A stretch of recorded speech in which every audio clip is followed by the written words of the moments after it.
Good afternoon and good morning, good evening, depending on where you are all located. Nice to see. I think we have a fair number of people online now and some others will join. So we'll get started. My name is Neeraj Gupta. I'm the Technical Director for Carbon Management, Subsurface Geoscience work here at Battelle. And we're pleased to bring you another webinar from Battelle Energy Group here on any topics pertinent to geoscience, to energy, critical materials, subsurface, above ground. So we will do these webinars about once a month on various topics and open to any suggestions and ideas.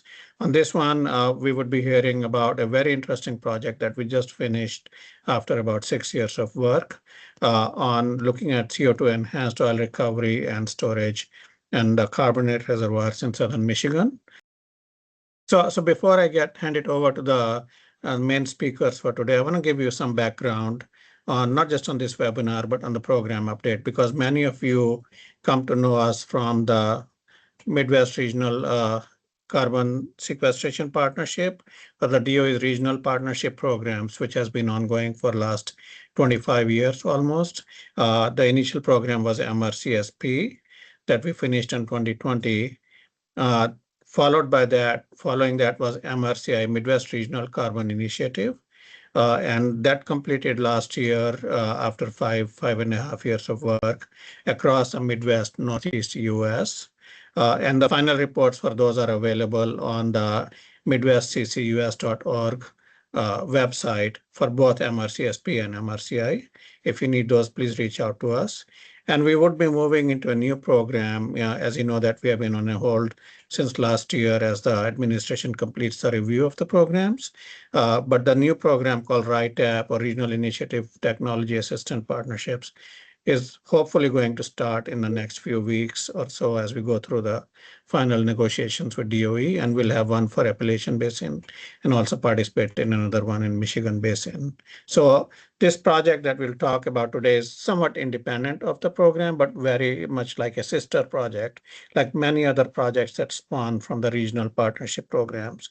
So it's not officially part of MRCI, but has been run in parallel in the same region with some of the same partners that we work with on the regional programs.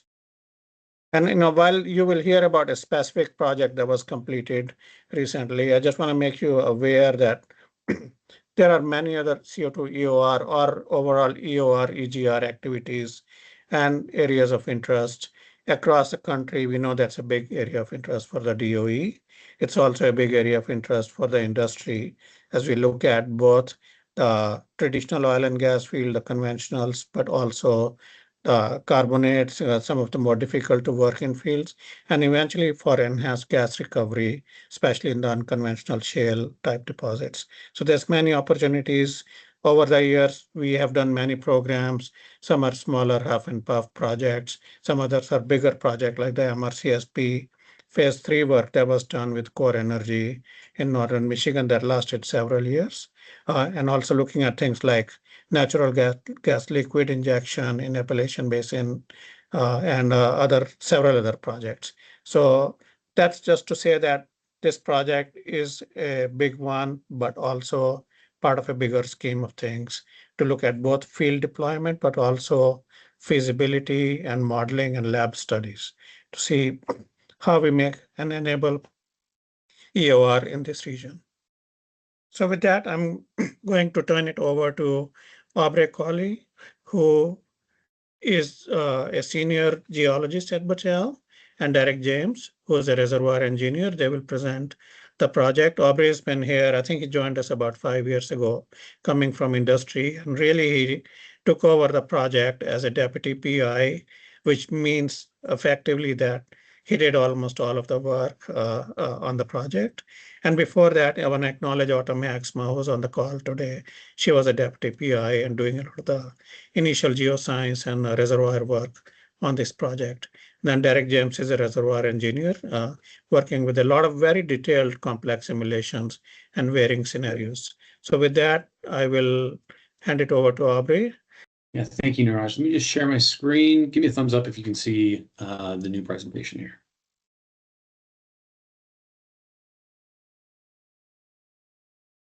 Okay, I'll take that as a yes. Yeah, so we ran this study testing chemically enhanced CO₂-EOR in a key carbonate reservoir in southern Michigan.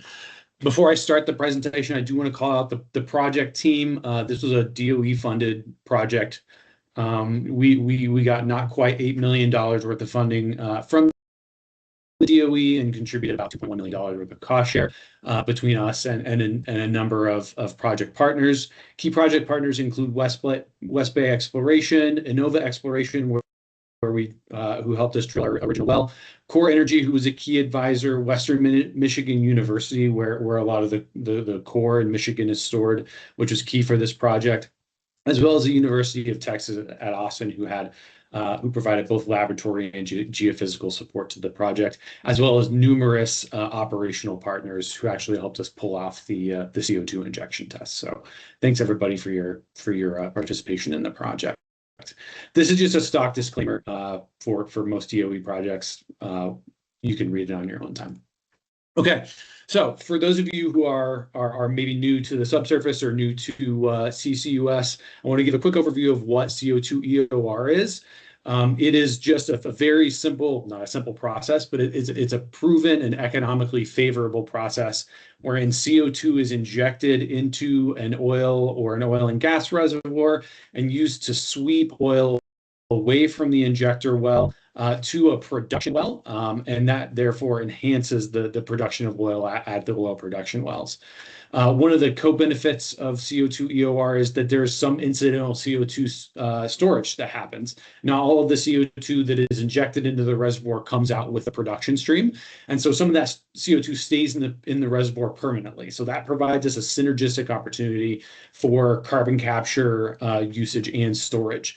And CO₂-EOR projects are enjoying a bit of a moment right now because of some changes in the way that the 45Q rules work that were implemented by the Trump administration last year. So that's given a real boost to CO₂-EOR economics. And so I think you're going to be hearing a lot more about CO₂-EOR in the next few years here.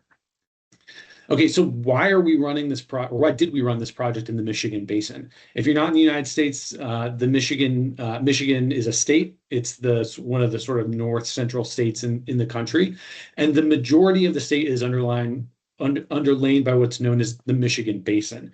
And the Michigan Basin has a number of oil and gas targets in it, but in addition to the fact that it's an active oil and gas basin, there are also multiple CO₂ capture sources, making it a really great laboratory for testing out CCUS ideas.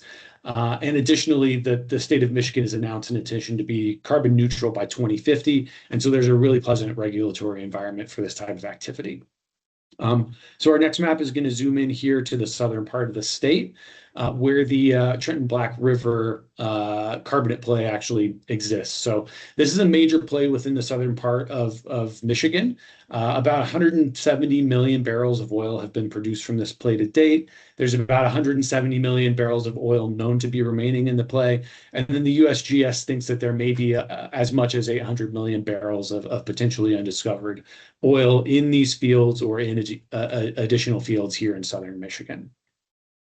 So this is a pretty major regional play with significant CO₂-EOR potential and quite a bit of storage potential as well. If we zoom in a little bit further, this is kind of what these fields look like. The play itself is initiated by a sort of wrench faulting structure. These strike slip faults that create faults that penetrate a carbonate formation, the Trenton-Black River group, and then that results in fluid flowing along the faults, dissolving those carbonates out and leaving behind dolomite and additional porosity. And so that's where the oil is stored, is in that dolomitic porosity that sort of sits around these en echelon wrench faults. This is what that looks like in a seismic section. You get a little bit of a sag feature because you have this volume reduction when you dissolve out those carbonates. And so it's fairly easy to identify a Trenton-Black River field on seismic. You've got a little bit of a noticeable sag, and then you can just drill your wells into that sag and hopefully find some pay. And this is what those rocks look like typically. The porosity is very heterogeneous. It is primarily based on that dolomitized diagenetic porosity. There is some original matrix porosity, but most of that has been occluded by cement. The majority of the porosity that we're after is in these dolomitized areas. And this is just sort of like a basic explanation of how the play forms and how those dolomitic porosity intervals form around the wrench faulting and flower structures associated with those wrench faults. I can talk a little bit more about that during the Q&A section if anybody really wants to dig into the geology a lot. But the sort of key takeaway message here is that rather than, in contrast to most CO₂-EOR plays, which are pretty homogeneous reservoirs with really consistent porosity systems, the porosity systems in the Trenton-Black River are really, really heterogeneous and sort of span the scale of pores from micropores all the way up to macropores, things big enough for you to stick your head into. And so that means that it's not necessarily straightforward to get the oil out of these reservoirs, and it's particularly not straightforward when you try to do tertiary recovery like EOR, like CO₂-EOR, because the porosity system is so complex. It's really easy to sweep the big pores, not easy to sweep the smaller pores. And so the initiation of this project was that we thought, well, we can improve the recovery here if we take a twofold EOR strategy. First, we're going to inject CO₂ into these reservoirs. That reduces the viscosity of the in situ fluid by solubilizing CO₂ in oil, and it changes it contacts the trapped oil in the smaller pores, right? So we've already swept the big pores, but the CO₂ can move its way into the smaller pores, contact that oil, cause it to swell, and then that moves it out of those smaller pores. And then the second strategy that we take is we include a surfactant along with that CO₂. What the surfactant does is it allows us to alter the wettability of these pore faces.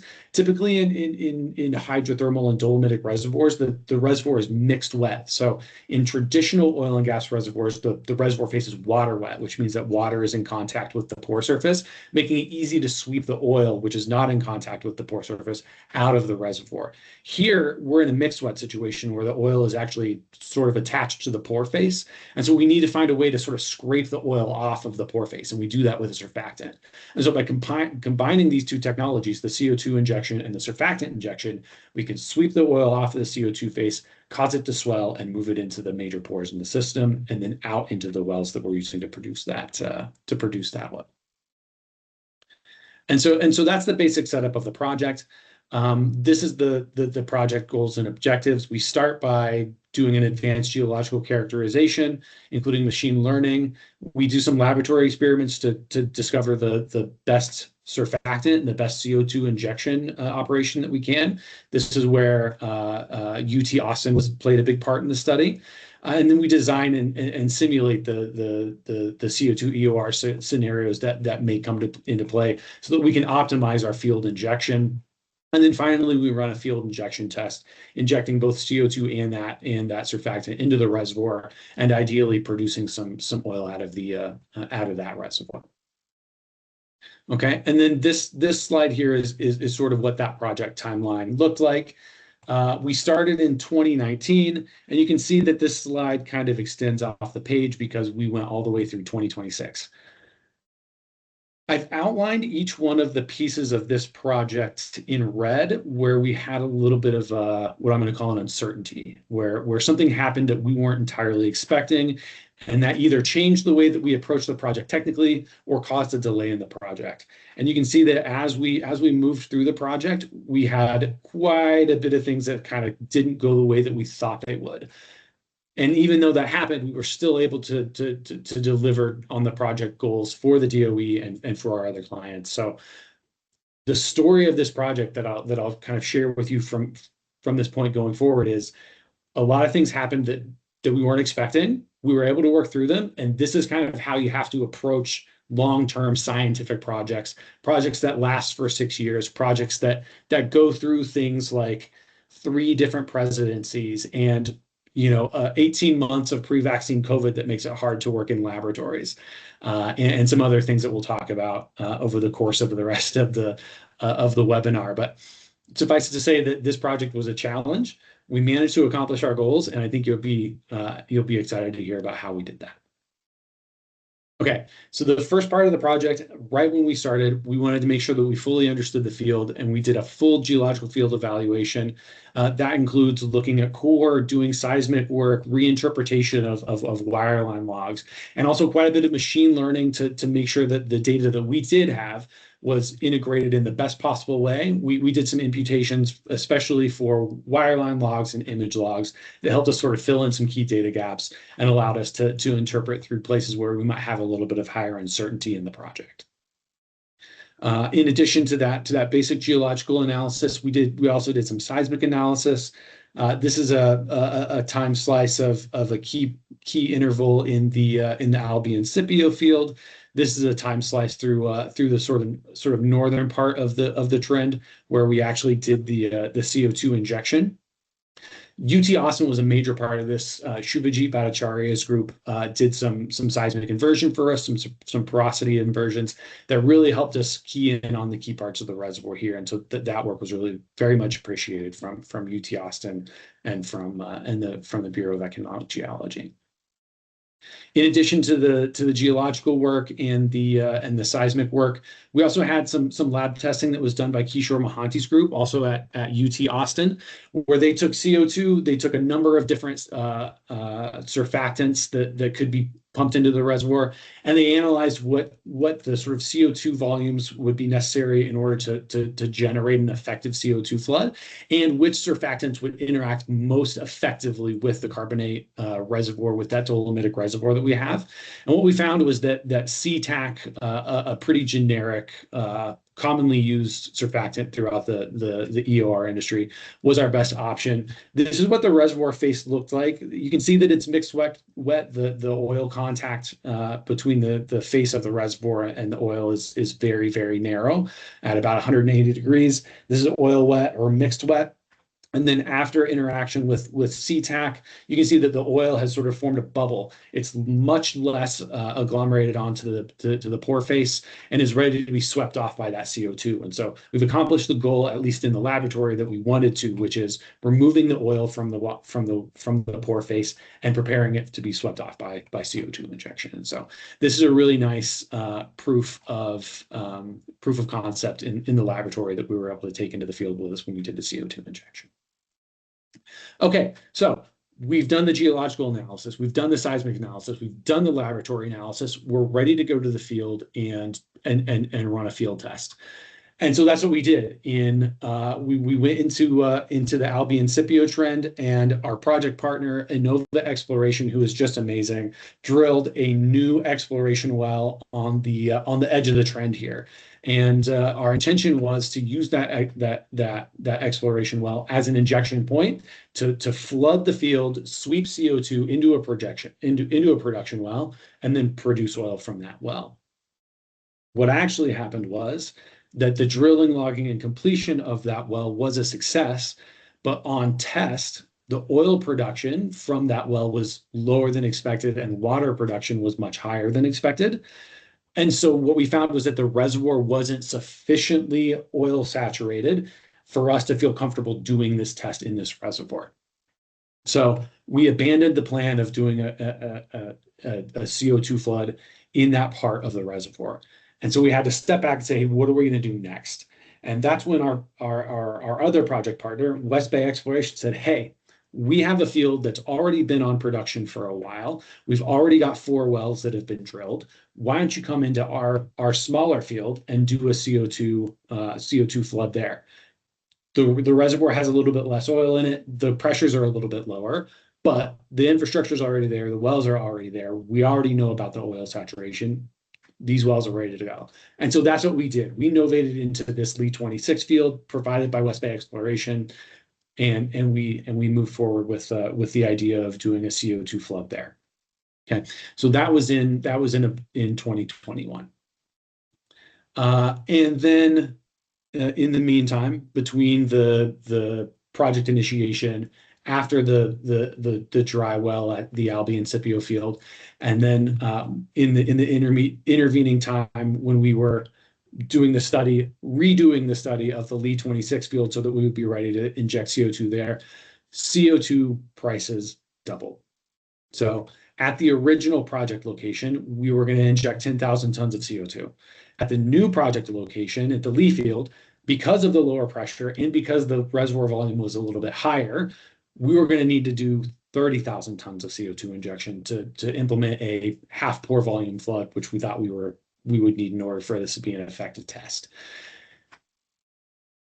In 2019, when the project was approved, CO2 cost was $170 per ton. In 2023 and 2024, when we were gathering quotes, CO2 cost was $250 a ton, and then it continued to rise from there. And so by 2025, when we were actually ready to do the injection test, prices were even higher. So our project budget for CO2 was $1.75 million. And at those 2024 prices, a full flood of the Lee field would have cost $7.5 million. And we just can't afford that, right? So what are we going to do? Instead of doing a full field flood, we novated to a huff and puff.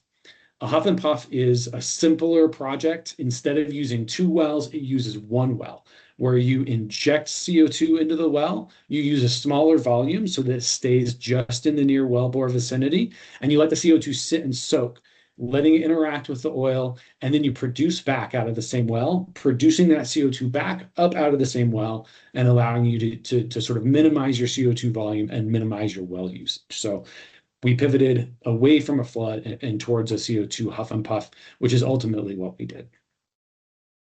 And this is what ultimately the field setup looks like. So it's a 4-well field that's sort of in this like northwest trending hot dog shape. All 4 wells in the field, we put downhole pressure gauges so that we'd be able to fully monitor what was happening in the field during the injection period. And then we utilized the Fishaber 235 well as our huff and puff well. So when we inject CO2, it's going to go down into the Fishaber and sort of ideally fill up the part of the reservoir that sits around the Fishaber. Here's what that looks like when we build a static model. This static model is based on the well logs from the 4 wells in the field, as well as the really, really high quality 3D seismic that project partner West Bay Exploration generously shared with us, and that we interpreted, and that UT Austin did a really nice porosity inversion on. So the faults run through this field. As I showed you, there's these sort of on echelon strike slip faults that run through this field. Those faults are picked from the seismic. And then we distributed hydrothermal dolomite facies that were with intensities that are tied to those faults. So the most intense dolomitization is near the faults, less intense dolomitization is farther away from the faults. And then we sort of filled in between the faults with the using mud log information and wireline from the wells. Okay. So that's the geological setup. I'm now going to hand over to my colleague Derek James, who's going to tell you a little bit about how he engineered our dynamic model to deal with these with the static. Yeah, thanks, Aubrey. So as Aubrey mentioned, looking at the core data, this system is highly complex with multiple porosity systems within the reservoir. And so to model that, we needed to build a highly heterogeneous model within the CMG IMEX commercial simulation software. This was constrained, as he mentioned, by seismic data, fairly data-rich well log portfolio, as well as some pressure transient analysis from buildup and fall-off tests done during the primary production phase. This model, then we were looking specifically at the dolomitized facies. There was field and lab data indicating that the limestone facies are not hydraulically connected with those dolomite facies. After 15 years of primary production, there was essentially no drop in pressures in those zones, and they appear to be almost entirely water saturated, so not connected to the actual reservoir. So looking specifically at the matrix dolomite facies and then those cavernous dolomite features, as Aubrey said, that you can stick your head in, as well as some fractures that permeate the system. In terms of fluid, we built a black oil model from PVT data from an analogous oil sample. We actually had two of those. The first came from our initial field testing when we were operating primarily in the Albion Scipio field. And after pivoting to the Lee field, we picked up additional data from another nearby analogous well. And as this model was built, it was history matched first to primary production data and then continuously updated as we proceeded through our field operations. That started with water injection. Because of the extremely low pressures in this field, sitting around between 50 and 100 psi after the completion of primary production, we wanted to get the field pressures closer to the miscibility point for CO2 and oil, so we could maximize the efficacy of that CO2 injection, get as much of it as possible into the oil phase, decrease viscosity, and increase overall production. And the outputs from this model, both prior to water injection, during water injection, and during CO2 injection, were used to inform field operations. So what you're looking at here in the figures, green is oil, red is gas, and blue is water. You can see the degree to which fluid preferentially moves through those high conductivity fractures and cavernous bugs. So as you go through the system of our field operations, after primary production, the matrix dolomite is essentially unchanged. Very little of the oil within that tight matrix system has actually been produced. And what amount has been produced is from swelling of that oil as pressures across the field drop. But by contrast, in the fracture and vug system, they're almost entirely gas saturated, and that presents the problem for accessing that residual oil. After the injection of water, you can see that some water has started to permeate the matrix dolomite, as shown by the fact that that green section has become a little bit bluer. But most of the water is just sweeping that fracture and vug system, bypassing the majority of that residual oil. And so this just really highlights the challenge that we're facing with trying to increase recovery here. Next slide, please. And so initially, when we were looking at these models, the version that you saw in the last stage was updated during water repressurization. But we were of the opinion, based on initial field characterization, that the eastern and western sections of the field were somewhat poorly connected. We had evidence of there being different pressures in different sections of the field, suggesting compartmentalization. And we thought at the inception of water injection that we would be able to repressurize just a single section of the field, get it up to that minimum miscibility pressure quickly, and then proceed with our CO2 injection operations. In reality, what we saw is once we started seeing the expected pressure rise, it started to taper off because of we were actually accessing the pore volume from the entire field. The field was not compartmentalized in the way that we expected. And so you can see on this figure kind of our pressure increase projections, taking us to around 1200 psi, which was our target pressure by the beginning of 2025. And in reality, at the end of 2024, we were only sitting at around 800 psi. And so at that point, we had to assess whether we would go forward with CO2 injection in a immiscible or pseudo-miscible sweep, or whether we should continue water injection to reach that miscibility pressure. And that was informed by modeling, which I will talk about on the next slide. So in order to assess our options, we ran a scenario analysis looking at 7 different cases where we would continue water injection at the current rate to pressure up the field further and further. That is shown in the bottom left here. The solid blue line is closest to what we ended up performing in the field, with several other higher pressure scenarios assessed, with the greener the line indicating higher pressures and therefore more assistance from that miscibility interaction in oil production. Looking at the oil production rates synchronized across those different versions in the top right, you can see that there's essentially two pieces that are sweeping oil here. There's the miscible flooding, which in the green lines you see actually moves quite a bit of oil and increases production rates substantially in the first month or two of production, followed by the immiscible phase, which happens later for the high pressure scenarios and earlier for the low pressure scenarios. So again, we're looking at that dark blue line, and with cumulative oil here being the area under the curve, it actually turns out that that blue scenario outperforms all of the other higher pressure scenarios. And the difference is even more stark when you look at it on a realistic timeline.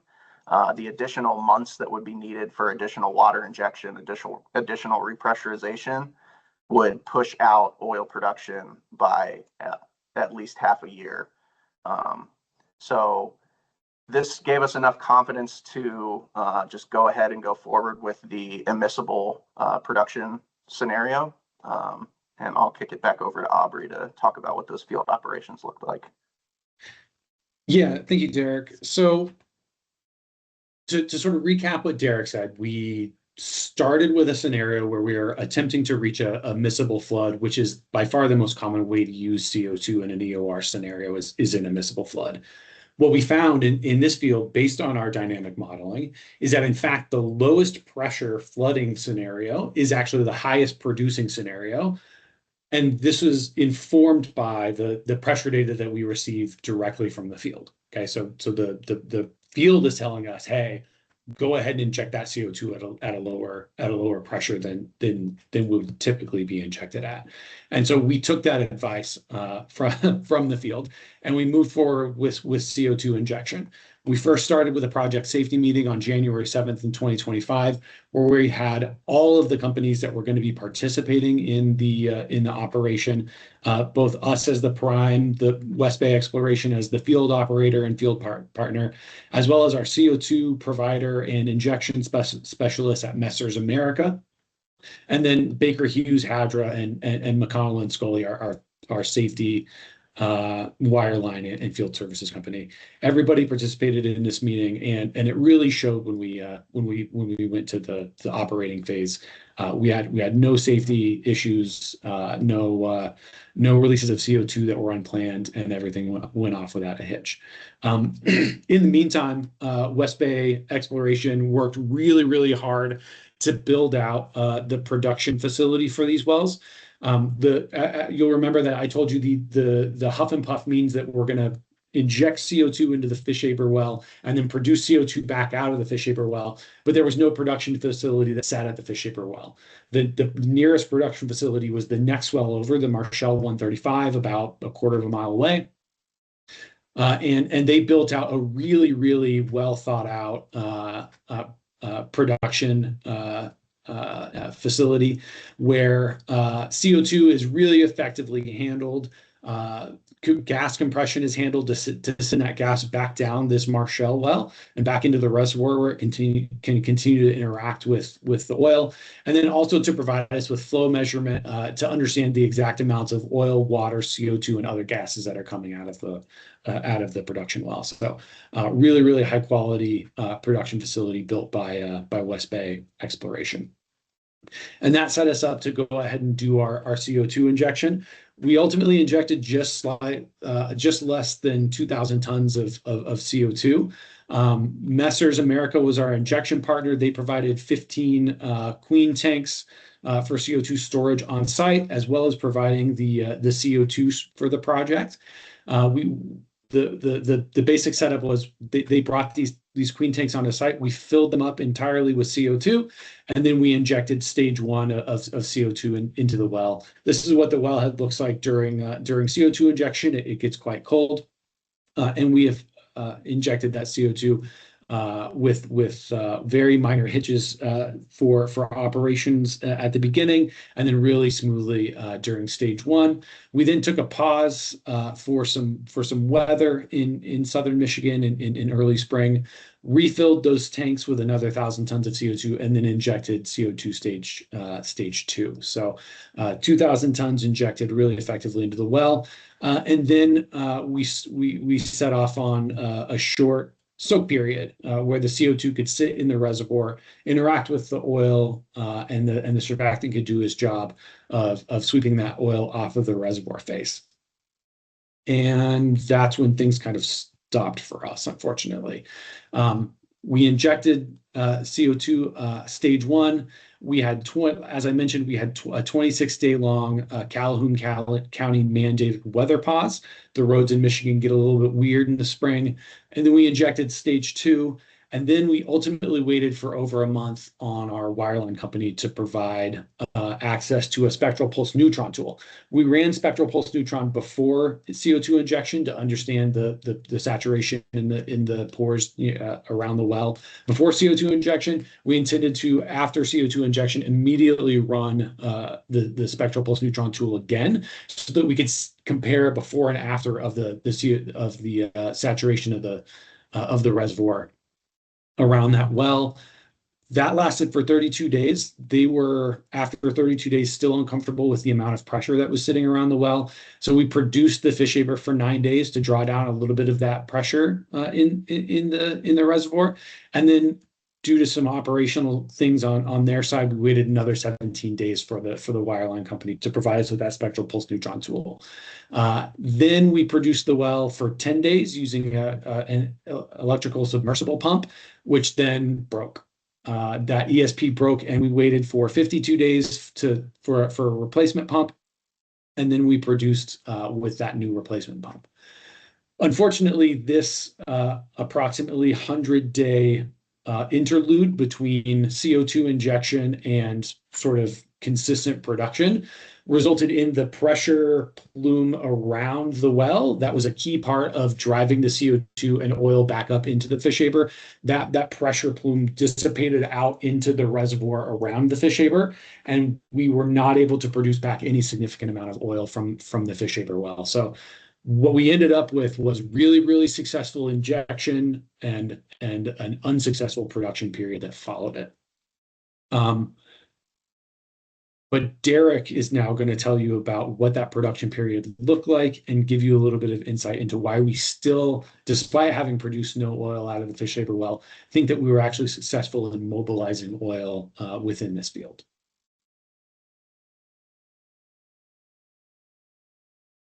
Yeah, thanks, Aubrey.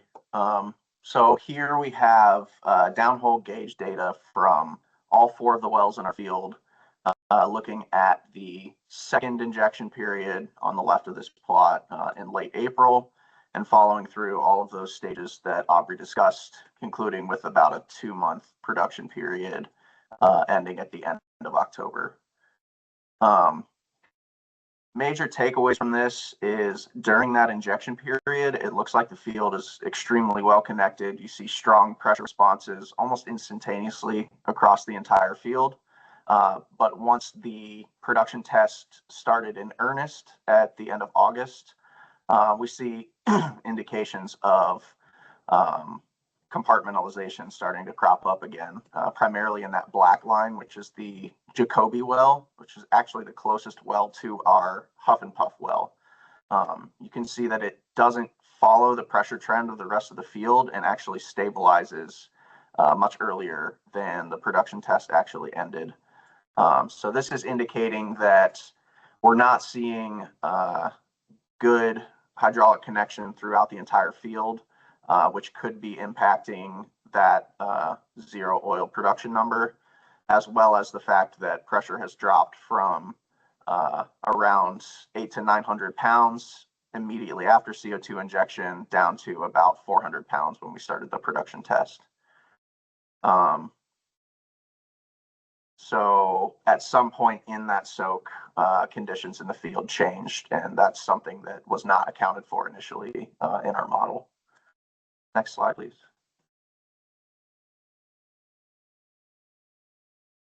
As a result of that data coming in during our production test, we wanted to take another look at our reservoir model and see why were we so far off on that production number. Shown here are the model pressures and observed field pressures for each of the 4 wells. And you can see that the model did a fair job of predicting pressures across the field, with the exception of the Marshall well. But that fluid production number was just not accurate. According to the model, after a 2-month production test, we would have expected to see greater than or approximately 2,000 barrels of oil, and we were at 0. So one of the reasons that we think could have caused that is that disparity in the Marshall well. If you look at this cross section of the field, from Beatty on the left, then Jacoby, then Fishaber, our Huff and Puff well, and finally Marshall on the right. Looking at that final track where red and yellow indicates the amount of dolomite present in that well, the distribution seems to be extremely centered around the Marshall well. In the original models, we were looking at correlating across wells, and just with the nature of geostatistics, the pore volume ended up a lot more evenly spread out throughout the system. And it may be the case that it's actually extremely concentrated in just one section of the field. But obviously that's just one hypothesis, and to figure out what the key drivers of the disparity between the model and field data were, we looked at doing, rather than just a single model update, a sensitivity analysis, looking at pore volume and permeability distribution throughout the system, free gas fraction, which was a major consideration in the original model constraints, and then looking at fracture closure pressure, the presence of some dynamic fracture systems in the reservoir. And then the sensitivity that we were looking at was on the fluid production during that production test, as well as bottom hole pressure data. Next slide.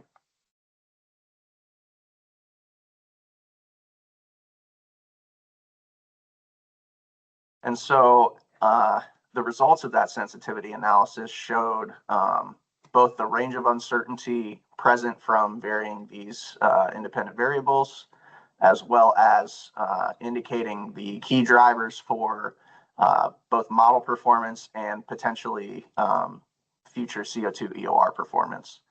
So at the top here, this is showing the results of the sensitivity analysis relative to bottom hole pressure data across the field. And you can see the shaded region being the range of uncertainty, given the degree of changes in those primary variables of interest. And then your standard tornado charts there at the bottom, looking at some specific data points, bottom hole pressures and fluid production numbers relative to the changes that we looked at. These results illustrate some key challenges for accurate modeling and forecasting in Trenton-Black River CO₂-EOR development. The dynamic systems are a major consideration. The pressure data that we received gives good indication that there is fracture opening and closing occurring throughout the period of injection that we were studying. Spatial resolution is also a major one. This multi-pore system geometry is very difficult to map because you're seeing massive heterogeneity at very small scales. These wells were as close as about a half a mile from one another, and there's just no correlation between the log data between the two zones in the target interval. And then finally, mobility control. The large vug networks and fractures are so hydraulically conductive that it's very difficult to control where your fluid is actually moving during operations. Just some additional notes I made here that could improve model performance potentially, and maybe recommendations if future studies were conducted. Core flooding experimental data would be very helpful, looking at relative permeability and capillary pressure curves, and specifically if it was possible to find a way to characterize those macro pores and look at relative permeability and capillary pressure data in those zones. Specific to this field, asphaltene and paraffin modeling could be useful. That's something that's present in this oil. And then quantifying that wettability alteration, how much oil are we actually sweeping off the system? And with that, I'll kick it back over to Aubrey to talk about some of the financial models implications. Yeah, so one of the tough things about doing a CO2 huff and puff and then not producing any oil is how do you model the economics of that with no oil production?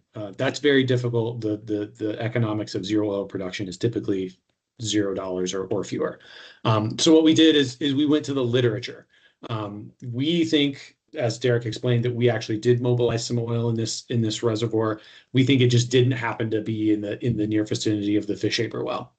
And so we went to literature to sort of base our estimations of the mobilized of typical mobilized oil in CO₂-EOR operations on what other folks have seen in the past. Obviously, this reservoir is a little bit different than those reservoirs. It's a little bit more, it's significantly more heterogeneous, but we thought that if we at least based ourselves on literature, we must be pretty close if you were able to scale this project up to the whole field. And so we evaluated the economics of doing this for the two major fields within the trend, the Napoleon field and the Albion Scipio field. We used 12-year and 20-year project timelines, and then we based our economic model on a number of different variables, evaluating the effect of $60 and $80 oil. We evaluated NPV, IRR, and CO2 break-even costs, the effect of the updated 45Q tax credit, as well as the effect of using existing infrastructure in the field and also building out new infrastructure, including re-drilling wells that may have been P&A'd or shut down because of age. And so some of our analysis includes actually the expense of drilling new wells to re-access depleted parts of the reservoir. And then we ran that scenario against 4 realizations that include relatively low recovery factor, moderate recovery factor with 2 different sort of peak oil estimations, and then a high recovery factor scenario. This slide probably isn't super necessary, and so I'll slide over it and just show you what we came up with. And what we came up with is relatively positive.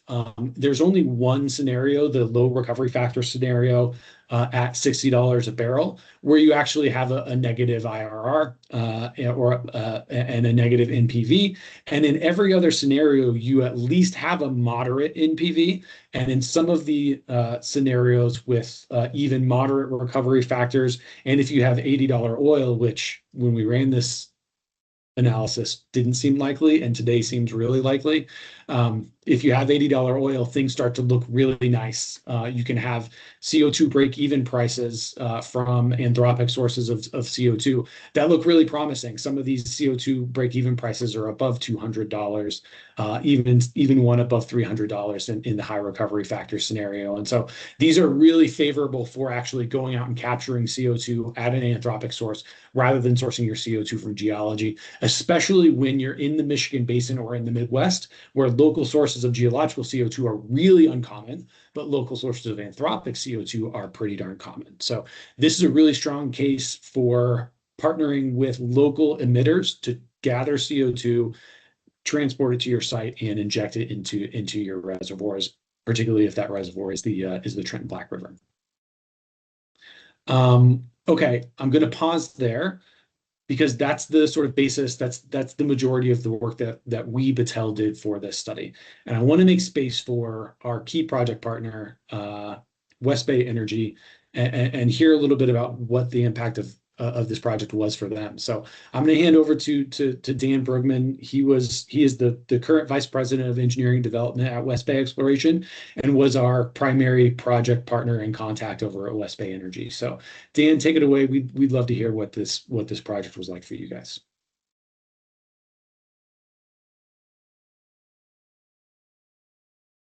Good afternoon. Can you guys hear me okay? Yeah, we got you now. Okay, great. Thanks for everyone for being here. Great job, Derek, Aubrey, Niraj. I guess first off, I'd like to say we definitely had some challenges. We worked through them, and I think it was really a joy to work with Battelle.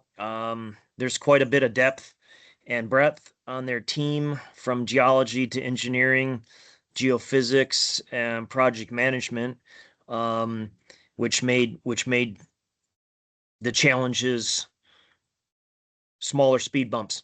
And I think that was one of the main reasons we were able to work through and have a successful science project in the end. So compliments to Battelle on the project. It kind of rolled along, in the beginning, we had weekly meetings, and then we got to a point where, different team members were calling each other for this, that, and the other thing to work through, whether it was dollar item or a geology item. And it was just the interactive relationship that was fun to see and happen between West Bay Exploration and Battelle. And we had other items where we pulled in Baker Hughes, Messer, jumping ahead. I think it was one of the key portions of the projects is that we had downhole pressure gauges in all the wells, so we could see the interaction from the water flood and the CO2 and the reservoir models. That was just really, it just delivered what we were doing. I don't think there was a week that went by that I didn't call Derek 3 times and say, "Can you run another scenario for me?"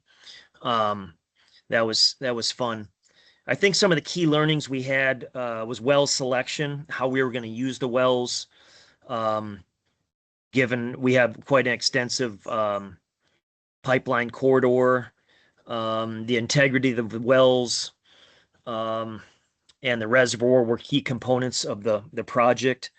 I would say that possibly a larger volume of CO2, I think would have been maybe a game changer. And in the end, I think we truly ran out of time and dollars to continue testing for, another 6 months or a year to see what happened. We only produced 1 well. There are some other combinations. Aubrey was just asking me yesterday, in fact, where we're headed, and we are still looking at this project on the private perspective and seeing what we could do here in terms of, can we produce from another well, looking at TVDs, looking at perforations, etc. Those are a couple items that I had floating around my head, listening through all this today and looking at the slides. But I think one of the underlying concepts that I wanted to share is that when you get a project of this size and this magnitude and so many moving pieces, it really comes back to the team and the people. And we fired on all cylinders. We really did, between the engineering, the geology, the reservoir, the project management, the business perspective. It has to all come together. If one fails, then it kind of falls apart, and it did not fall apart. That's what I wanted to share. Aubrey, unless anyone's got any specific questions or wanted to plug my brain on anything else. No, that's perfect, and I can't do anything but echo the praise for the entire team. And yeah, man, it was such a pleasure to work with you guys. I've got a couple more slides here. I know we're really close to the end of the hour. I'm definitely going to stick around as long as there are people on the call who want to chat, want to ask questions. But I'm just going to run through just a couple of quick slides on concluding thoughts and sort of what I think this means. So, what did we learn here? I think what we learned here is that CO2 works at all scales of complexity. We know from projects like SACROC in the Permian Basin that CO₂-EOR works really, really effectively in reservoirs that are, over the large scale, pretty homogeneous. MRCSP and MRCI worked heavily to understand how CO₂-EOR would work in the Niagaran reefs in the Michigan Basin, which are moderate complexity. And so this was really us trying to test the end member of complexity in the Trenton-Black River, step into a type of heterogeneity that we haven't tried before. And it didn't work the way we thought it would work, but it sure does seem to have actually worked. So it looks like across carbonate plays and potentially across the complexity spectrum of all lithologies, CO₂-EOR works pretty well. The mechanism of action may differ across plays and may differ based on a number of different factors.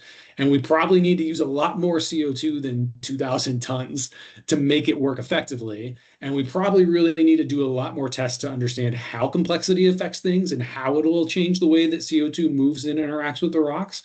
But I do think that we can say, at least from this first test, that it probably works and that we should continue to pursue this. Okay. And so what I'm going to say now is further work is needed. We should continue to pursue this.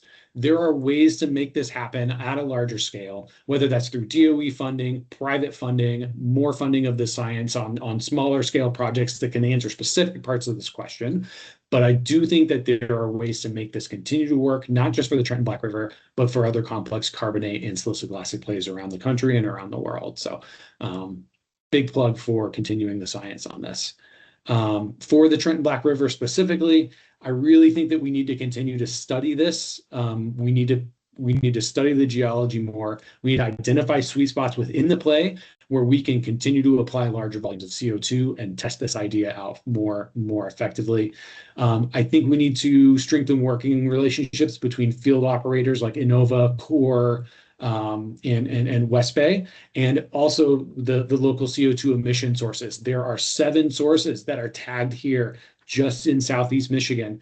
One of those sources happens to sit right in the middle of the Albion Scipio field. We would love to have access to those sources of CO2. We would love to see capture built into the system so that we can access anthropic CO2 that would go into the atmosphere otherwise and try to use it for CO₂-EOR. And then we need to just, as a community, as an industry, and as a country, support the development of CO2 storage and transportation infrastructure. I know there have been a number of organizations that have taken a crack at that. We need to continue to crack that nut.